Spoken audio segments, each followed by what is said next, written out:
Okay. Hi, everyone, and welcome to episode 3 of the Purple Hyacinth podcast, Elusive Encounters. And we're here with Bundin and Fwoot. Hello. Hello. Okay, and we open with a very striking picture where Kieran has his sword literally at Lauren's neck. He's even sliced it open, but he doesn't go any further. And his eyes are wide open. There's the lighting in this opening shot is just fantastic. He has this completely stunned look on his face. And again, it looks like time is frozen. And we don't know why, right? We don't know why he hesitates. And we talked about that a little bit last chapter and how we still don't know why. And we get a close up of both of their eyes. And Lauren's also wondering, she's like, why isn't he moving? I was totally open. And she decides, she doesn't stay frozen there forever, because she goes and kicks him in the face. Payback for what he did last chapter. So Yeet. Parallelism once again.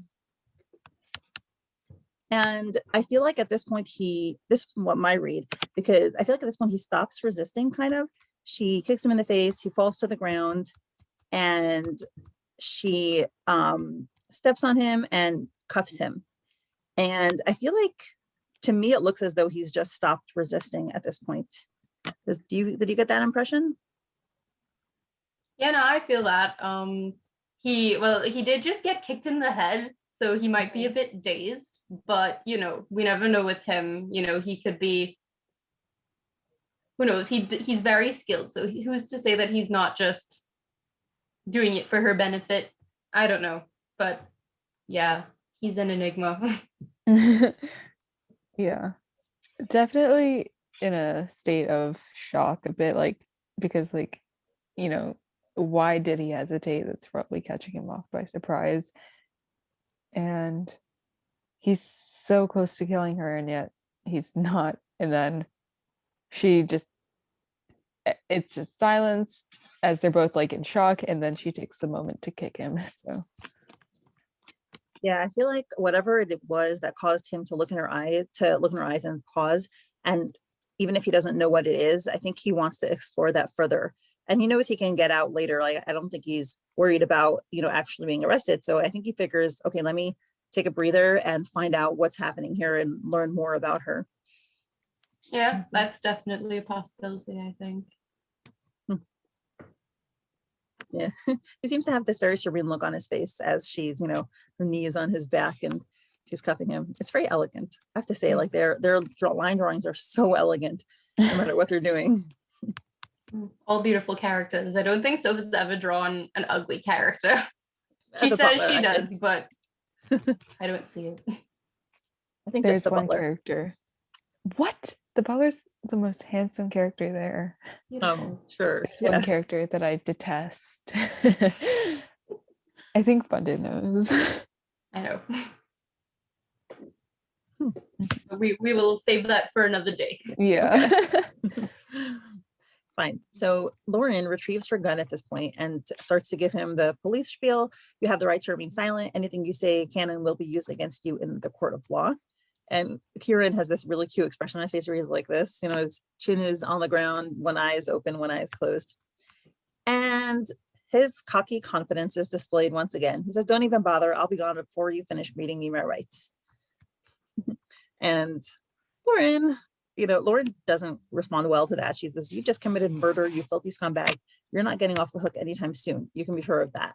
And again, her orientation is very justice oriented. She is disgusted with him because he's a murderer, and this is her job, and this is a personal, she is morally disgusted by people who murder people. As you should be.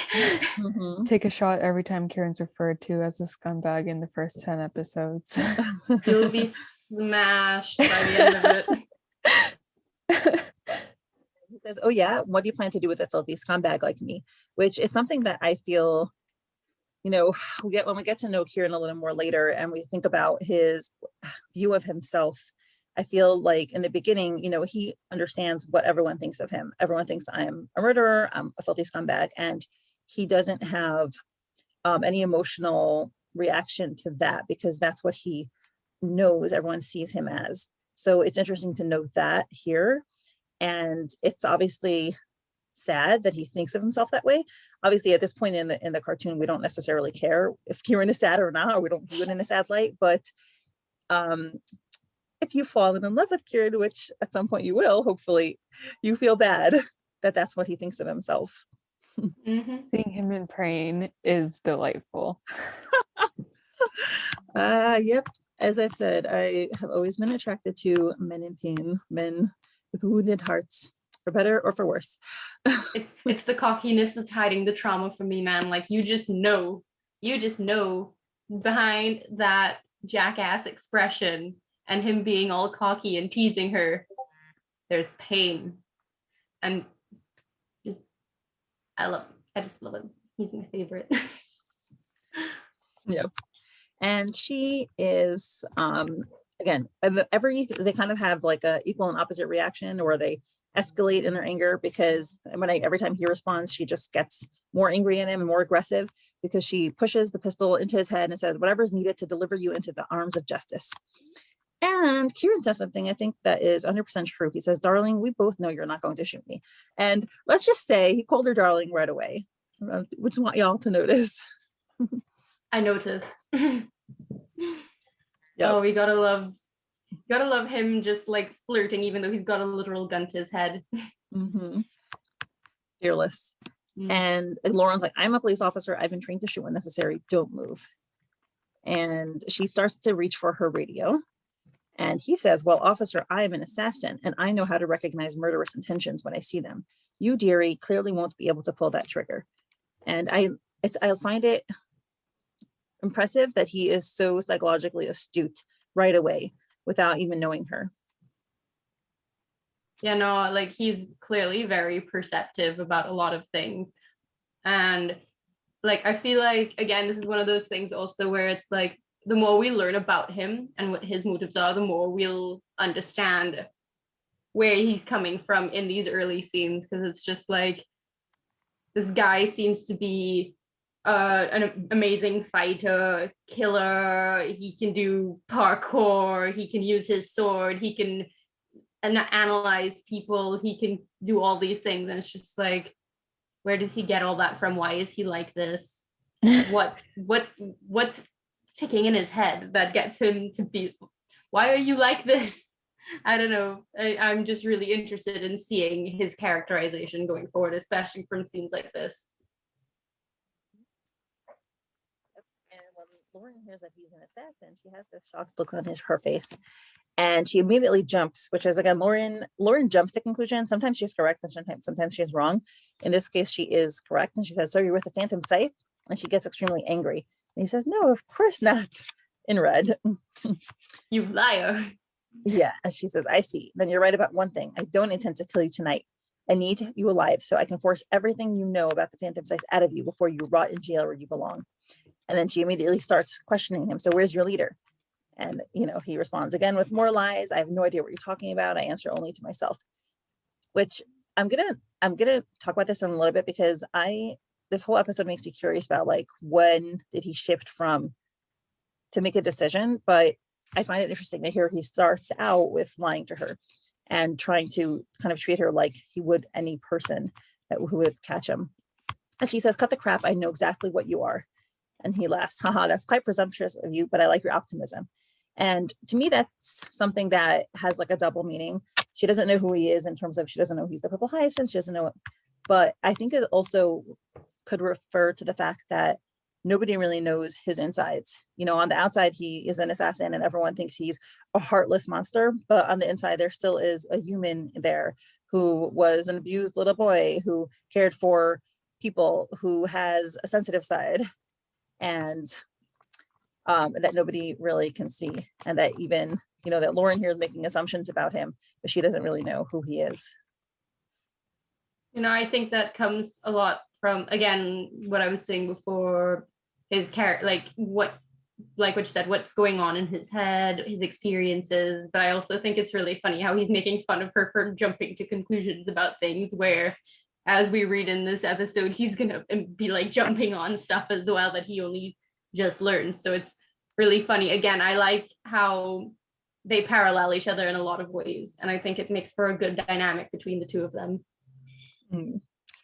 Yep. And here he lies again and he says, don't worry, I'm not part of the Phantom Scythe.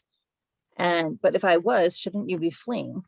And then she, Lauren can rejoin and banter and sling insults with the best of them. And she says, I think you're the presumptuous one. 2 murders in one night right across the street from each other, and you're leaving witnesses behind. The city has seen worse criminals and amateurs like you. Which is hilarious because he's actually not at all an amateur. Yeah. It's just like she's just like roasting him while she's at it, like kicking him while he's down. I love the banter so much. Mm-hmm. And he says, oh, it was that bad? Damn, I really thought I had a good run going there. And that was a lie. 2 for 2 seemed efficient. Also a lie. And I think that, this is typical. Kieran does this a lot. Sorry, Sasson does this a lot, where he has this completely flippant attitude to the things that he's done. And I think it's safe to say, even without knowing the rest of the story, that it's a front and it's something that you do to protect your emotions. When you don't want to think about how serious something is and how devastating it is, you just make light of it. And that's exactly what he's doing. Yeah, no, he like, again, it's the deflecting with cockiness and jokes to hide things. One of my favorite characterizations. So by the time I'm like 4 episodes in, I'm like, ooh, he's become my favorite. Yeah. Well, he's set up to be, that way. And Lauren has this, vein in her forehead. She's like, just facing justice might be the first good idea you've ever had. He's like, never crossed my mind, actually, which is true. So I guess he never thought about facing justice. And he says, no one's ever been able to catch me before, which is true, much less defeat me. That was false. And Lauren picks up on that. And she says, lying again. Give it up, scum. You've been bested before, and you were again tonight. But don't worry. After you're behind bars, you'll have all the time in the world to try to convince people you're invincible. And I love he his says, face huh? there. What? I love his face. He's just like just the cheekiness of it. Yeah. God, he's such an asshole in this, but in the best way. Yep. And he tells her, you've got a ready tongue, officer. I like that. And he says the truth. He does like that. I love it. And this is something that we'll see throughout the whole cartoon with Lauren and him, is that they are really evenly matched in many, many ways. And, a lot of times people who have very strong personalities don't find a lot in common with people who don't have such strong personalities. They find them boring. They find them uninteresting. They find them not on their level. But Kieran and Lauren do have that same, they're very well matched in many, many ways. So he can kind of respect her. Yeah, it's pretty even match in terms of skill and wit and all of that, which again, we love. Yeah, and I think inner will and strength and determination, which is something that I think is really crucial to both of them. Definitely. So it is a bit odd because they are kind of evenly matched when they do fight, which I personally find to be a bit like surprising, because one of them, although Lauren is a police officer, I wouldn't guess that she would need like the same, I don't know, physical skills, yeah, or build, yeah, as the assassin. Because I mean, she's not always running across rooftops. He is, it seems like, but for her, it's mainly just running across the streets. So it does feel a bit odd when she is able to beat him in hand-to-hand combat, because it just feels like it should be something that he's more like better prepared for. I think part of it could be chalked up to the fact that she's a bit of an overachiever when it comes to her work, because she's just really determined to like take these people down. So she could have just put in, more, because we see with her, she can be really, like we said, hot-headed and determined. So I feel like that could go into a lot into her training, I guess.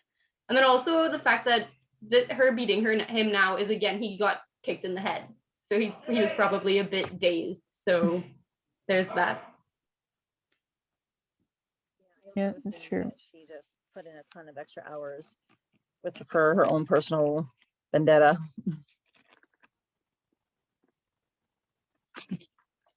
So she tells him, look, I don't know who you think you are, but I made a promise to find your leader and make sure he faces justice. And at this, you can tell that Kieran's really looking into her eyes.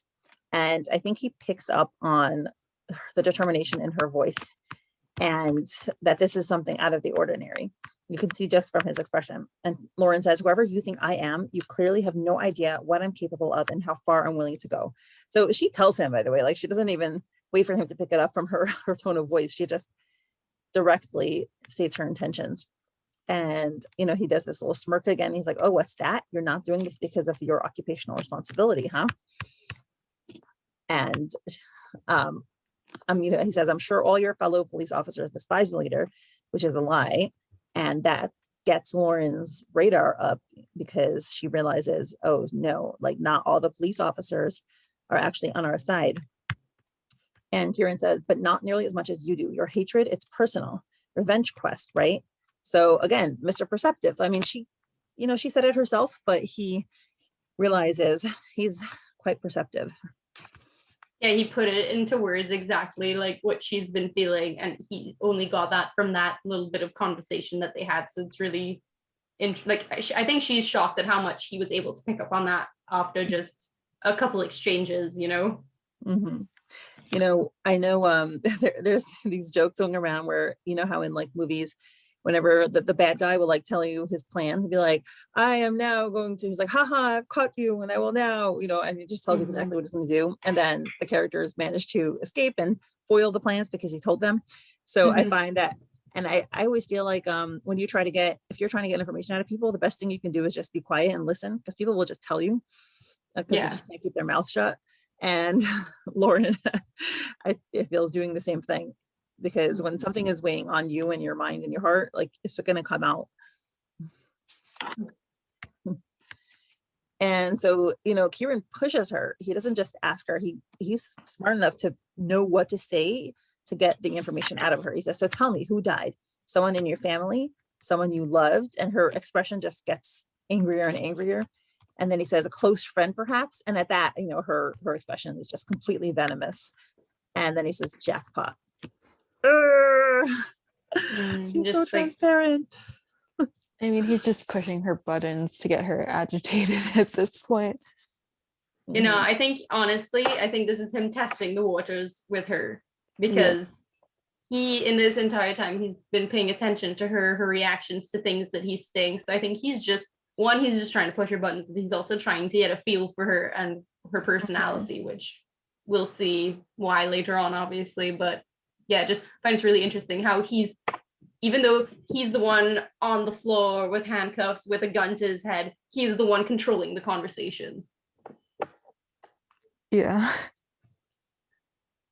I mean, this man has a lot of internal strength, that's for sure, and self-confidence. Lauren is easily manipulated. Like once you can get her mad, once you can get her like confused and get the adrenaline running, she's very easy to control and puppet around. Yeah. True. Mm-hmm.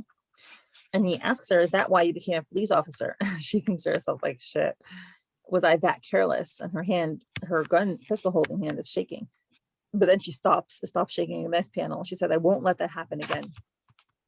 And then she starts calling on the radio. He says, you shouldn't do that. And she says, why not? And this is the crucial moment. I think here he made a decision. He says, because you and I share the same goal, to find their leader and destroy him. The leader and destroy him.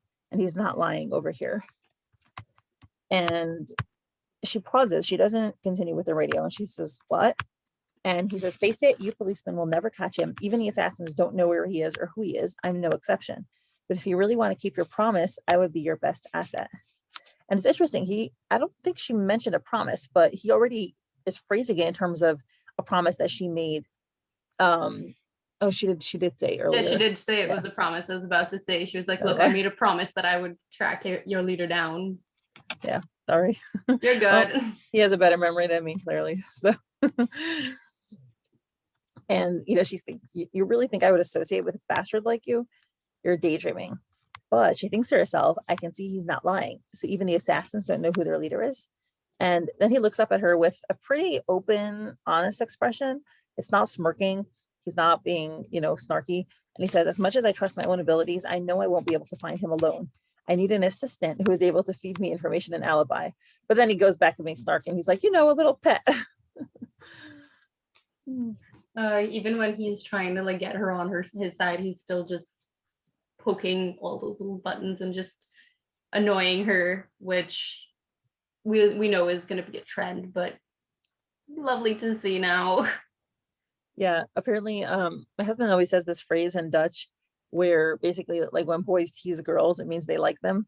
So this is like teasing / flirting already, maybe. I mean, got me hooked, so that's but yeah. Oh, it's nice you got the tease one. I got, if a boy bullies you, he probably likes you, and that's not healthy. No, but I think there's a big difference between bullying and teasing. I don't think it's the same thing. Yeah. No, definitely. But he's just being himself right now. Like even when he's trying to get her on his side, he's still like little thing. I think it's just, again, he needs to have that persona in order to do anything like this, He has to keep up the facade. Mm-hmm. Agree. Yeah. And she gets extremely angry and she's like, what? You're a police officer? And he says, you're a police officer and I'm an assassin. If we pool our resources, we might actually have a shot at finding a leader. We can work him from both sides of the law. What do you think, officer? And there's his smirk again. And she says, there's no way I would associate with you. She slams his head down on the concrete with the pistol. Ouch. It's a mood though. I mean, how many of us have, like, much as I love him, the amount of times I've wanted to do that to him, like just being like, shut up, you dumbass. Like, and I know plenty of people in the fandom agreed with me. We all love him, but he deserves a beating occasionally. Yeah, but I want to preserve his beautiful face, so he could do without it sometimes. Bring his ego down a little bit. Yeah, knock it down a few notches.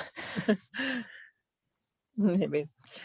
And Lauren has this disgusted look on her face and she says, I've seen your kind kill women, elders, and children with no remorse. You're the worst dregs of humanity. Actually, you aren't even human. You're monsters.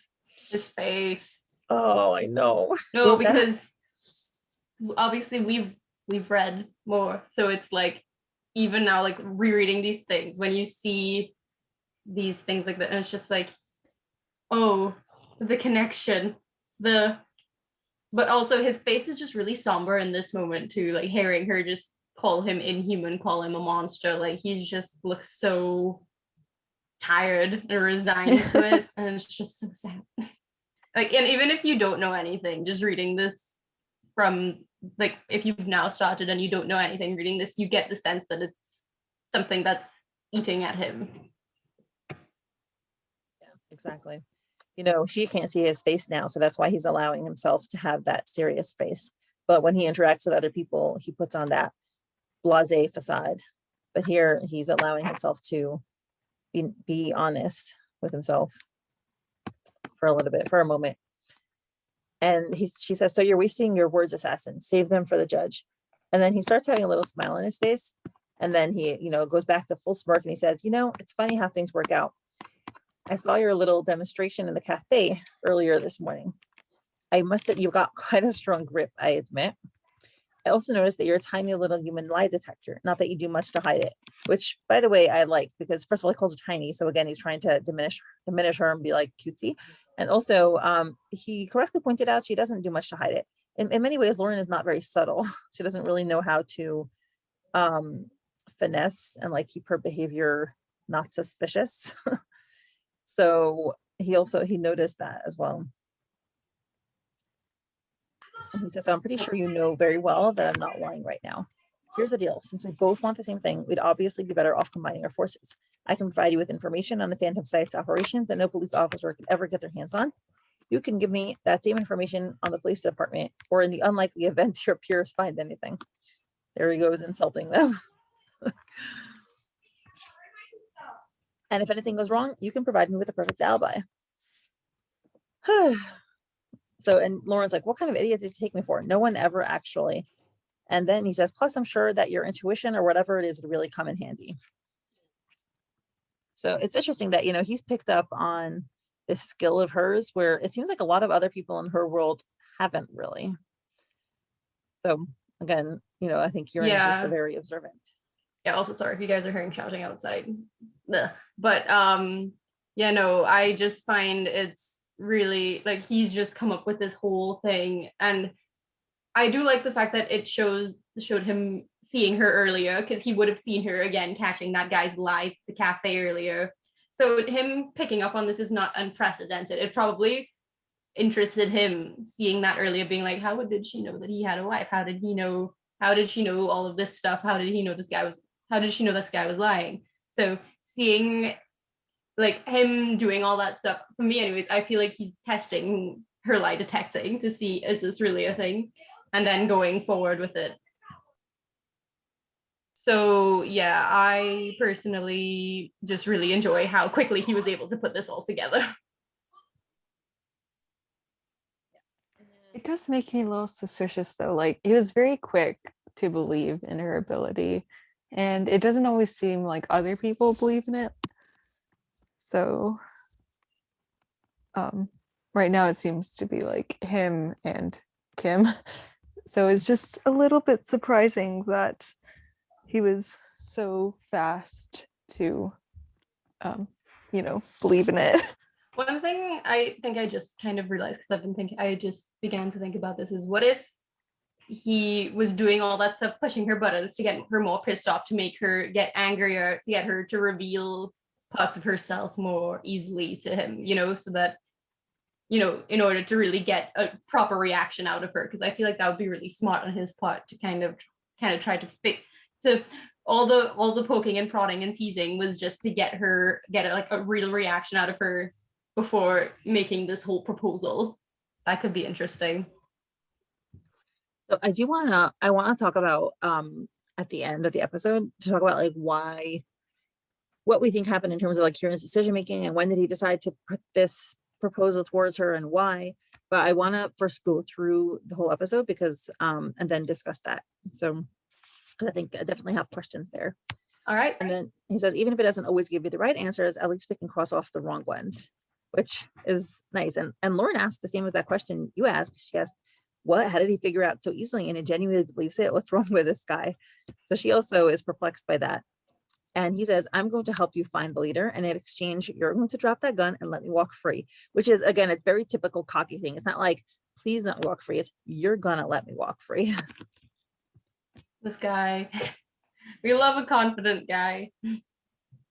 Even when he's on the ground, handcuffed with a gun to his head. And he says, if you're fool enough to try to throw to me in jail, you won't get anything out of me, which is, he's appealing to her desire to get information. And he said, besides, either way, I'm going to escape. And Lauren is incredulous. She says, you're cuffed with a gun pointed at your head. And he's like, oh, please, that's insulting. I'm an assassin, darling. You really think handcuffs or some bars could stop me?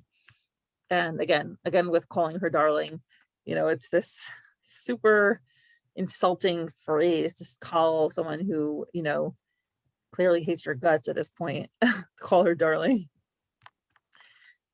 And somehow in the next panel, Kieran has miraculously broken free of the handcuffs. I like to think he's got, like, in his gloves, he has the lock picks that he could just slip out and was just doing that, or just magic, one or the other. Kieran's a wizard. You're a wizard, Kieran. But yeah, no, that phrase is really funny actually thinking about it, because there's something that pops up Yeah. later on. Oh, really? Yeah, no, well, nothing. It's I'll tell you about it after, because it's a spoiler. But yeah, it's just the people who connect the dots now. You guys know what we're talking about. So Lauren is shocked at this, horrified. She's like, shit. And she's like, how did you?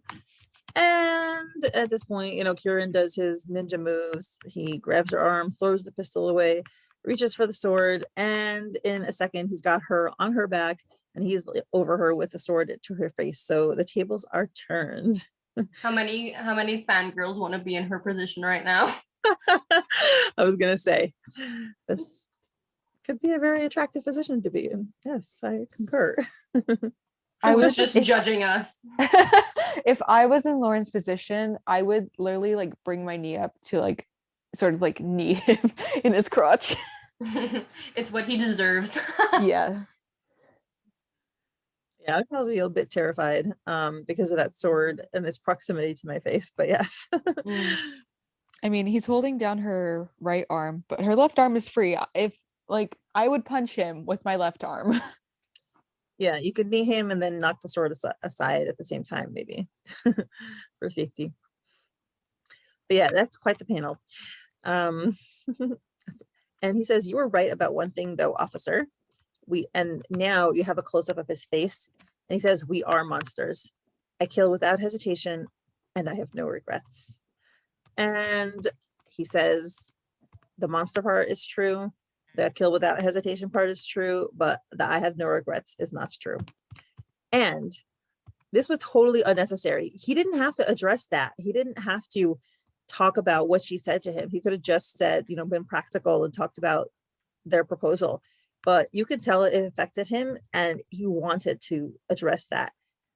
And, it's kind of like you don't want to have high expectations. Oh my gosh, 1 second.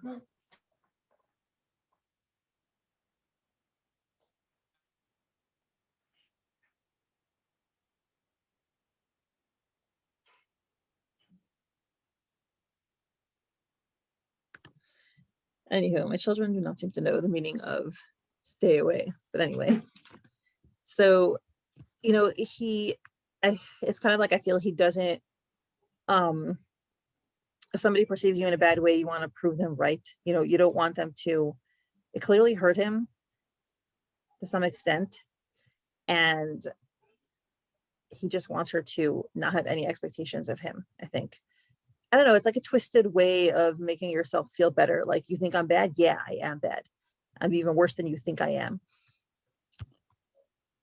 One thing I think is interesting as well, that he knows that she can hear lies. So I don't know whether or not it just slipped his mind or he got caught up in the moment or he fully knows what he's doing. But him saying, "I'm monster, I killed without hesitation and I have no regrets." I'm just like,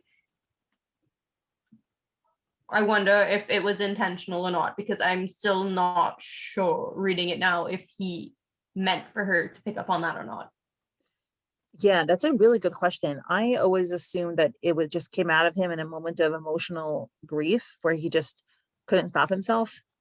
But for all we know, it could be intentional, and he could, I don't know. I don't think he necessarily wants to communicate to her, that I'm a good person. Like, that's a kind of a weird way of saying that. Yeah. But it definitely, to me, I view it as more like he just couldn't stop himself. No, I feel that. That's what I lean to, but it is, I would say, a very good tactic to get her to trust him, because just us seeing it, we become a little more sympathetic to him, and so maybe he thinks that like even she does, and then showing that he does actually care is a way to get her to trust him, and he's gonna want her to trust him regarding their new regarding what he's about to propose to her. So yeah, completely.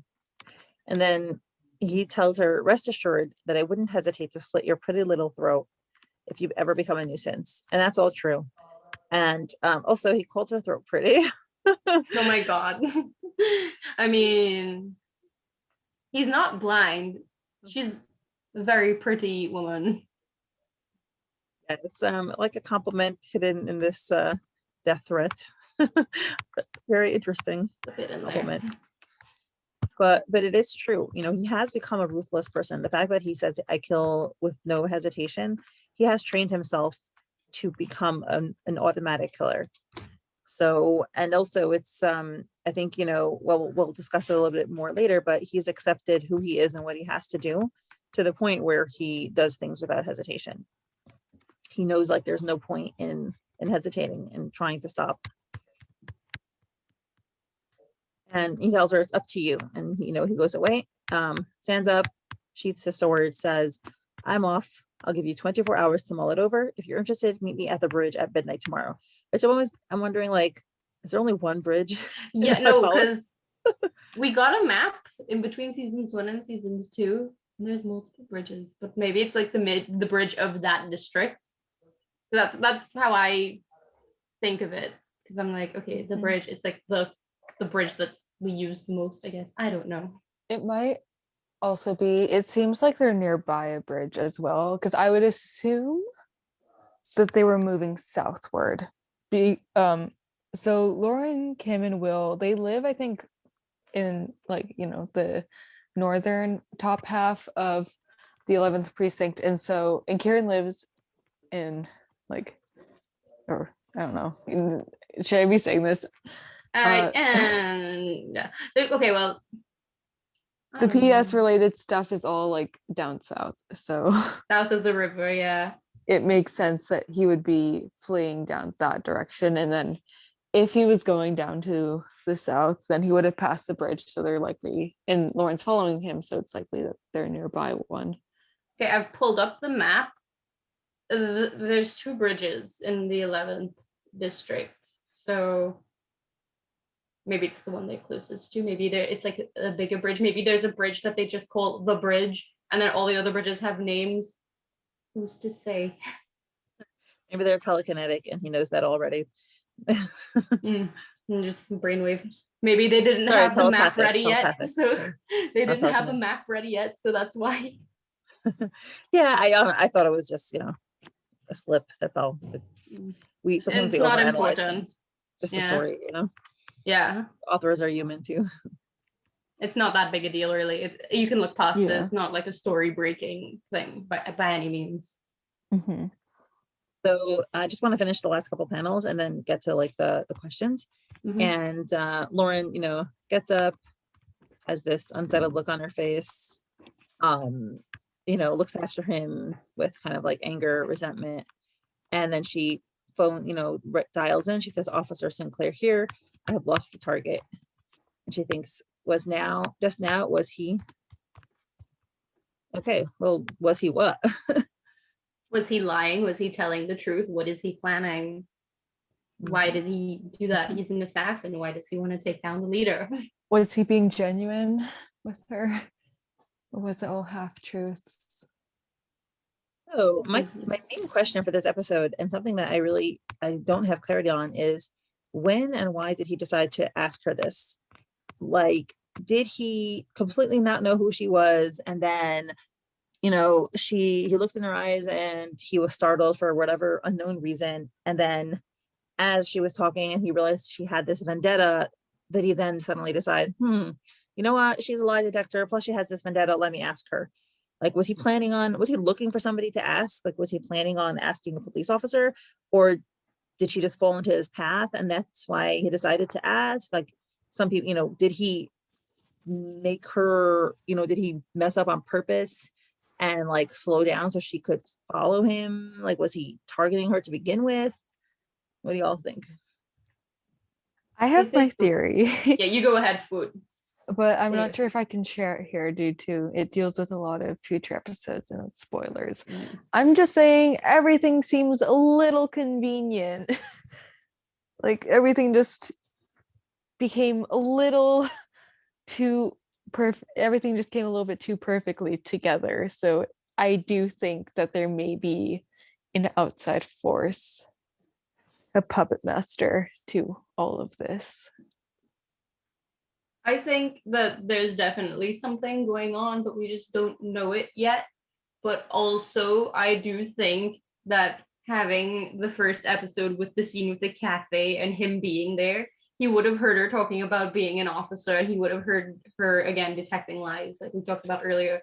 So I do think there is something to that interaction, or him witnessing that interaction, that could have contributed to this whole thing.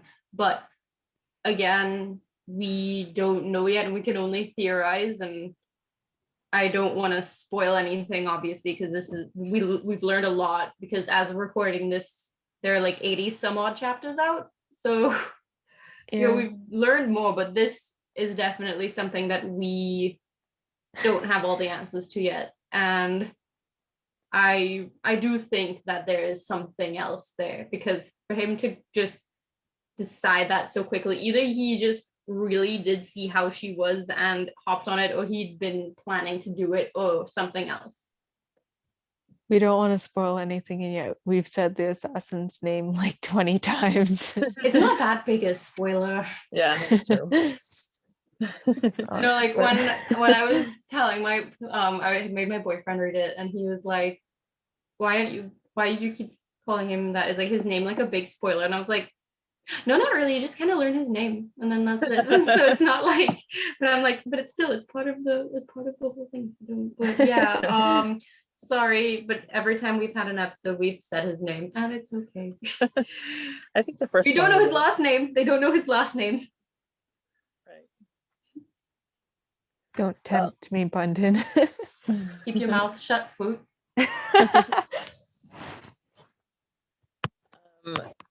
Yeah, I want to see what was their the creator's note was, guys, this right here is how you ask someone on a date.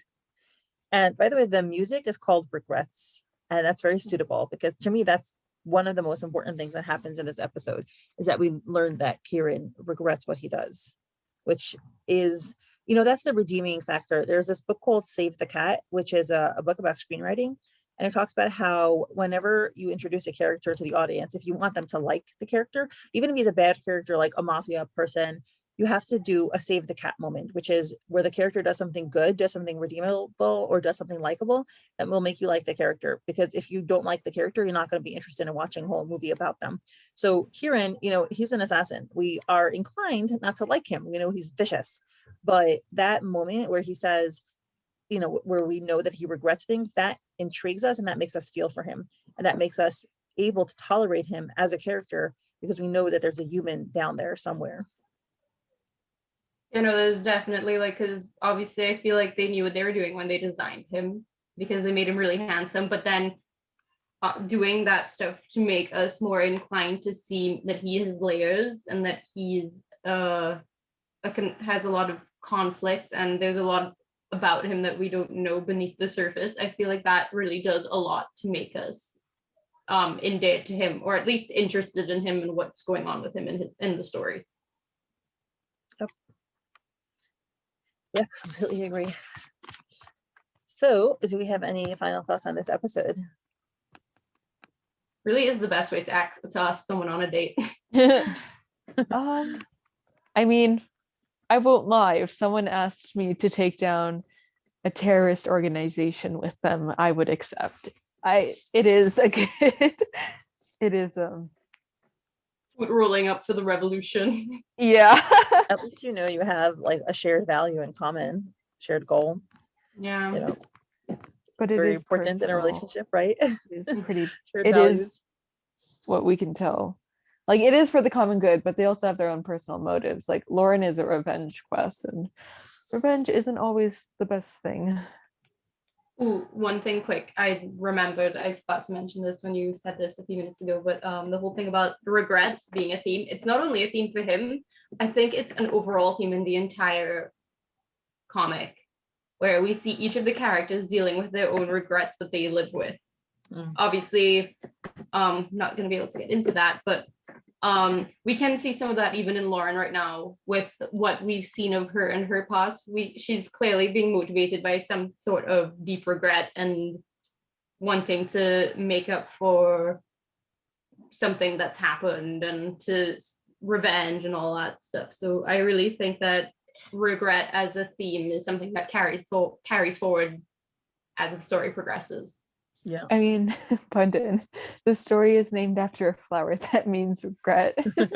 I mean, you got me there, but yeah. Yep. Well, I think we have discussed this episode, and I think we'll end here, but I'm so excited to do future episodes, and I'm excited for the episode coming out today in a couple of hours. You guys fast pass and I don't, and I feel oh god. I'm going to scream. I already know. I'm gonna stop Glad you recording. guys